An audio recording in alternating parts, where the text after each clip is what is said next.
વિસર્જન અને ઈદે મિલાદના તહેવારોને અનુલક્ષી શાંતિ સમિતિની બેઠક તેમજ તેરા તુજકો અર્પણ કાર્યક્રમ યોજાયો।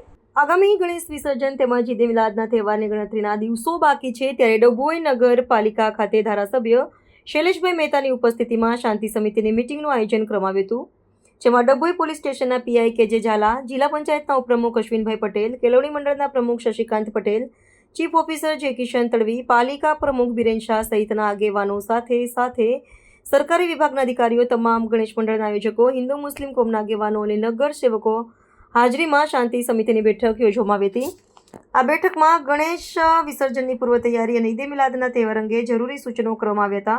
બંને કોમના તહેવારો હર્ષોલ્લાસ સાથે તેમજ શાંતિપૂર્ણ માહોલમાં ઉજવાય તથા કોમી એકલાસ જળવાઈ રહે તે હેતુથી તમામ કોમના આગેવાનો શાંતિ સમિતિની બેઠકમાં હાજર હતા।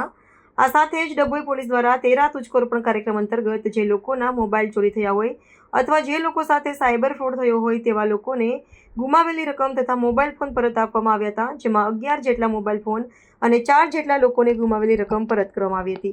આગામી 5 તારીખે ઈદે મિલાદ અને 6 તારીખે ગણેશ વિસર્જનના કાર્યક્રમ હોય। ડભોઈ પોલીસ દ્વારા આજે શાંતિ સમિતિની મિટિંગ, જેમાં ડભોઈ નગરના આગેવાનો,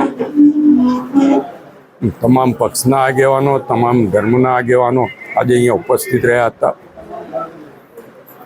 છેલ્લા 7-8 વર્ષથી ડભોઈ દર્ભાવતી બની રહ્યું છે, ત્યારે દર્ભાવતીની સંસ્કારિતા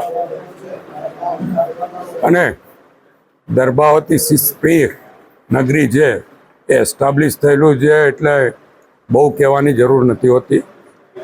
બંને કોમ સાથે મળીને બંને કોમના તહેવારો ખૂબ ઉલ્લાસપૂર્વક ઉજવે એના માટેનું આયોજન હતું, અને સાથે સાથે તેરા તુજકો અર્પણ કાર્યક્રમ પોલીસ દ્વારા જે લોકોના મોબાઈલો ચોરાઈ ગયા હોય, ખોવાઈ ગયા હોય એને પરત મેળવવાના, સાથે સાથે સાયબર ક્રાઇમ જે ખૂબ જ વધી ગયા છે એમાં પણ ઘણા લોકોએ જે રકમો ગુમાવી હોય એ રકમો પાછી લાવવાની અને એ પાછી લોકોને પરત કરવાની।